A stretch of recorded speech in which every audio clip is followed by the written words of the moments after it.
Bienvenue à tous dans cette nouvelle vidéo et on se retrouve sur la deuxième vidéo de la semaine sur les Pokémon de type poison puisque c'est le type sélectionné cette semaine et il y aura les autres types dans les semaines à venir que j'ai expliqué puisque finalement je fais un type par semaine sur les 16 semaines que nous avons, y compris la semaine en cours. Et le type poison a donc été sélectionné cette semaine et hier j'ai également inversé un peu la tendance puisque je commence par analyser un petit peu le type en parlant des meilleurs Pokémon du type et aujourd'hui maintenant les pires Pokémon du type concernés et sélectionnés. Et demain du coup jusqu'à la fin de la semaine on fera la fameuse tier list en 5 parties comme d'habitude. Nous allons parler maintenant donc des pires Pokémon de type poison disponibles par génération. Les Pokémon de type poison qui sont donc dans le bas du panier, qui ne sont pratiquement jamais vus en stratégie, qui ont toujours été globalement soit trop moyens, soit pas exploitables, soit trop bas tiers, ou tout simplement parce qu'il n'y a pas beaucoup de Pokémon dans la génération où ils sont, et ils sont pas si mauvais, mais c'est un peu les seuls du lot, donc je suis obligé de les citer pour la génération concernée, et ça va être le cas. En tout cas, on va voir ça de suite, à commencer par la première génération évidemment. Et celui qui est le moins bon, c'est Smogogo. Smogogo, c'est un peu dommage parce que sur le papier, il semble assez attrayant.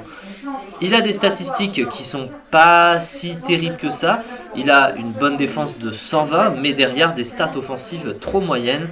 Une mauvaise défense spéciale, un peu trop lent, même si pour un Pokémon défensif c'est moins grave, mais son pool de soutien est limité. Et surtout, il est un peu trop passif à cause de ses offenses moyennes, alors qu'il possède des attaques offensives qui lui seraient plus valables et le rendraient moins passif. Et surtout, il possède l'accès à l'évitation qui lui retire sa faiblesse au type sol, mais à côté, il n'y a pas grand chose. Et c'est pour ça qu'il est le premier à être en bas du panier globalement. Et il atteint, alors il est en... Est-ce qu'il n'est pas en ZU aussi? Ça va peut-être bouger. Hein. Non, non, il est PU, pardon. Excusez-moi, je suis pas dans le bon tiers. Mais vous voyez que c'est quand même pas incroyable. Puisqu'il atteint la 8ème place du PU. Alors après, il est top tier hein, dans le PU, mais c'est pas le meilleur tiers du jeu. 14,41%. En fait, l'avantage qu'il a, c'est qu'il n'a qu'une seule faiblesse. Et qu'en fait, défensivement, il apporte pour le peu qu'il a, mais dans des tiers plus moyens, plus mauvais, évidemment. Puisqu'il y a des Pokémon moins forts à ce niveau-là. Mais au-dessus, évidemment, c'est pas suffisant. En deuxième génération, le Pokémon qui est tout en bas du classement, c'est pourtant un Pokémon qui aurait pu être plus utilisable finalement, parce que c'est un Pokémon qui a de bonnes choses pour lui quand même, hein, et il s'agit évidemment de Qwilfish. Alors Qwilfish, c'est un Pokémon de type eau et poison qui ne possède pas de préévolution et pas d'évolution. Eau et poison, c'est un des meilleurs double types défensifs du jeu. Il possède pas moins de 8 résistances et des résistances à des types très forts. Hein. Au type combat, feu, eau, fée, glace. Des résistances à des types moins courants offensivement, insectes, poison et acier, mais ça fait de bonnes résistances. Il a que 3 faiblesses à côté, donc il est vraiment content défensivement. Et offensivement, comme le type eau est neutre sur le type acier, ce qui n'est pas le cas du type poison, et ben ça se combat plutôt bien, même offensivement. Il faut comprendre quand même que offensivement, si tu fais eau plus poison, et ben c'est pas si mal. Voyez, et que 28 Pokémon aujourd'hui qui résistent au combo. 29 si on prend lui. Même moins parce qu'il y a les formes d'issue. Donc c'est vraiment très très fort comme type, même offensivement. Le problème, c'est qu'il possède des stats qui sont insuffisantes. Hein. On le voit, les défenses sont pas suffisantes. Il manque de rapidité, il manque de puissance. Des talents qui sont utilisables, un move pool qui est bon également. Il a l'accès à Danse Lame avec quelques attaques par-ci par-là. Alors pas énormément d'options pour autant, il faut quand même le dire. Mais globalement, il a quelques trucs. Alors c'est pas suffisant comparé à d'autres. Mais voilà, disons que s'il avait eu un peu plus de ça, un peu plus d'options, ça aurait été un peu mieux pour lui.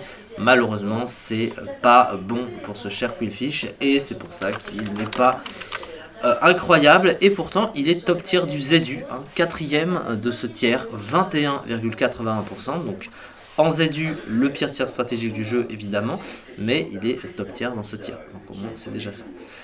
Le prochain Pokémon en 3ème génération, je l'avais dit pour Avaltou dans les pires Pokémon, et pourtant Avaltou était très mauvais, et bien il y a un Pokémon qui est encore plus mauvais que ne l'était Avaltou. Donc rendez-vous compte que c'est quand même pas incroyable. Alors c'est un Pokémon qui n'est pas revenu dans Pokémon épée et bouclier, c'est un Pokémon qu'on ne voit pratiquement jamais sur le plan de la stratégie, et c'est Sévipère. Alors Sévipère, c'est un peu la tristesse. Il possède des offenses correctes, mais sans, ça reste faible comparé à d'autres. Surtout, un Pokémon offensif avec le type poison pur, c'est pas incroyable parce que le type poison, c'est pas mon type offensif.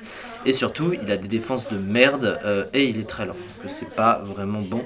Malgré le fait qu'il ait un full offensif assez intéressant, hein. Il possède sabotage, il a. Il a les stabs, il a Poison Jab, Sludge Bomb, il a Lance-Flamme aussi. Il a des trucs assez utiles, mais malheureusement ses stats ne suivent pas et son adaptation, il n'est pas adapté. Il a un Filtrator hein, aussi, il faut quand même le noter. Voilà, rien n'est adapté pour ce pauvre Pokémon et il n'est pas bon et malheureusement c'est assez triste, il faut le dire. Alors il l'atteint. Du coup, ouais, ici, la 171e place du classement, 0,00629%, c'est triste. On enchaîne de suite avec le prochain Pokémon en 4ème génération, un Pokémon qui, sur le papier, est pas si mal que ça, et il est même top tier hein, de là où il est. Alors, je vais juste le chercher. Alors, il est revenu hein, dans épée et bouclier, il me semble. Il s'agit de Skuntank, où il est revenu, je ne dis pas. Donc, c'est Moufleur hein, qui est ici. Alors Moufleur il possède un type qui est très fort, hein. Poison et ténèbres, c'est très fort parce que c'est un des rares types double type qui n'a qu'une seule faiblesse, avec quelques résistances à côté, mais le problème c'est que ses talents sont moyens et ses stats sont pas folles, il manque de force, de puissance, il a des défenses trop mauvaises, pas assez de rapidité pour un Pokémon offensif, donc c'est un peu compliqué, et il a un move de soutien qui est pas incroyable non plus. Dommage parce que il a quelques attaques, il a machination, donc il aurait pu être mieux rendu. Après, il est quand même top tier du Zédu, hein, donc c'est pas non plus si mal que ça. Si je le retrouve, je le trouve plus. Ah, ici, là, oui, 6ème, je suis bête. Vous voyez, 20% quand même hein, du tiers. Il y a près d'une team sur 5 qui est joué avec lui en Zédu, mais c'est le pire tir stratégique du jeu. Donc c'est le moins bon en 4ème génération. En 5ème génération, alors c'est pas un Pokémon qui est dans un des pires tiers du jeu contrairement aux autres, mais c'est un Pokémon qui est quand même assez moyen. Je suis pas mécontent de le voir bas dans le classement des Pokémon de la 5ème génération. Alors il faut le chercher, il est never used. Je sais pas comment il s'appelle en anglais. Ah si je sais comment c'est Garbodor. Donc il s'agit de Miasmax. Miasmax qui a des talents pareils assez moyens. Les stats elles sont pas assez bonnes, hein, on le voit, hein, des défenses insuffisantes, ne tapant pas assez fort, pas assez rapide. Son move pool pas si exploitable que ça, hein, il manque un petit peu d'options aussi. Et du coup, c'est pour ça qu'il ne s'éloigne pas, enfin il ne passe pas dans les meilleurs Pokémon du tiers. Et il est 49ème du Never Use, 2,86%, donc c'est pas suffisant. Passons à la suite. Avec la 6ème génération, alors en 6ème génération, c'est pas un si mauvais Pokémon en fait, mais le truc c'est que des types poison, en 6ème génération, il y en a presque pas. D'ailleurs, je sais même pas combien, je crois qu'il y en a vraiment très peu hein, en 6ème génération. Des Pokémon de type poison. Je sais pas combien il y en a. Non, je crois qu'il y en a pas beaucoup. Hein. Je suis en train de regarder rapidement. Non, ouais. Je crois que c'est presque le seul. Hein. En tout cas, voilà donc celui qui fait partie de la 6ème génération. Et du coup, je veux bien sûr parler de Cravarek. Hein. Alors, Cravarek, c'est quand même pas mal sur le papier parce qu'il a un double type poison et dragon. C'est un type extrêmement fort offensivement et défensivement.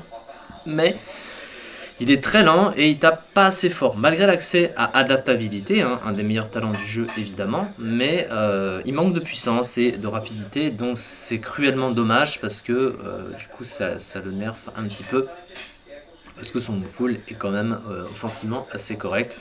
Il a même un pivot avec flip turn, donc c'est plutôt pas mal.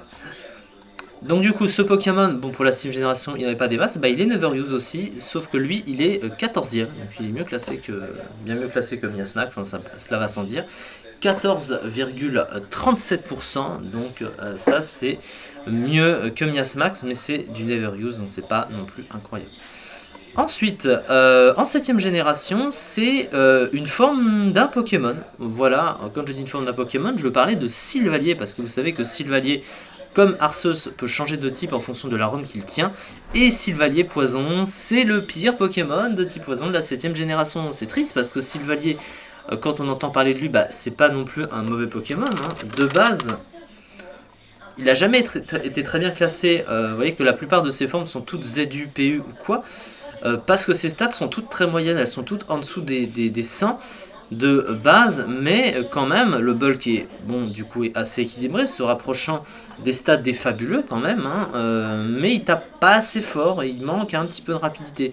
Son move pool reste relativement correct, mais encore une fois, pour avoir juste un type poison à changer, c'est assez moyen parce que le type poison ne représente pas un type offensif et globalement ça lui apporte pas des masses de choses. Il préférerait profiter d'un type stratégiquement plus fort que le type poison, même si le type poison n'est pas non plus, évidemment pas un mauvais type, mais voilà, du coup c'est moins fort qu'autre chose. Cela étant dit, donc il est en ZU ce Pokémon, mais il n'est pas mal classé en ZU, hein, puisqu'il est 8ème du classement. C'est un top tier du ZU, hein, 18,75%, mais c'est le ZU, le pire tier stratégique du jeu, évidemment. En 8ème génération, pas beaucoup de types poison rajoutés, un peu comme en 6ème génération. Et celui qui se classe le plus bas en 8ème génération, c'est pas un mauvais Pokémon, hein, mine de rien, puisque c'est Salarsen. Et Salarsen, bah, c'est un bon Pokémon, hein, ce cher Toxtricity. Donc je vais juste chercher. Non, il possède un type qui est devenu unique parce qu'il n'existait pas avant. Électrique et poison, un des meilleurs types défensifs du jeu, possédant 8 résistances, donc c'est vraiment très fort. Il a une WSL assez dérangeante. Le truc, c'est qu'il manque de vitesse et qu'il a un bulk assez mauvais pour un Pokémon offensif. Mais il a son talent très bien adapté à son move pool. Il possède un Boom Burst qui fait assez mal, qui profite du talent. Et quelques options, mais son move pool demeure assez limité tant sur le plan du soutien que sur les options de coverage. Mais il atteint toutefois le rarely used et il atteint la 21e place du tiers, hein, qu'on peut voir ici 8,11%, donc c'est pas si mal. Et comme il n'y avait pas beaucoup de types poison en 8ème génération, ben il fallait bien choisir parmi les rares qu'il y avait, et c'est lui qui est le plus bas. En tout cas, globalement, des Pokémon de type poison mauvais, alors ils sont certains top tiers de là où ils sont. Donc finalement, comparé à certains autres Pokémon d'autres types qui vont être plus bas dans ces tiers là, bah certains se relèvent un petit peu, mais ils restent quand même juste trop moyens. En fait, ils sont pas assez adaptés, pas rendus assez adaptés au niveau des statistiques et de leur move pool pour être vraiment plus forts qu'ils auraient pu l'être. C'est ça pour cette vidéo. À partir de demain et jusqu'à dimanche inclus, nous ferons la tier list sur les Pokémon de type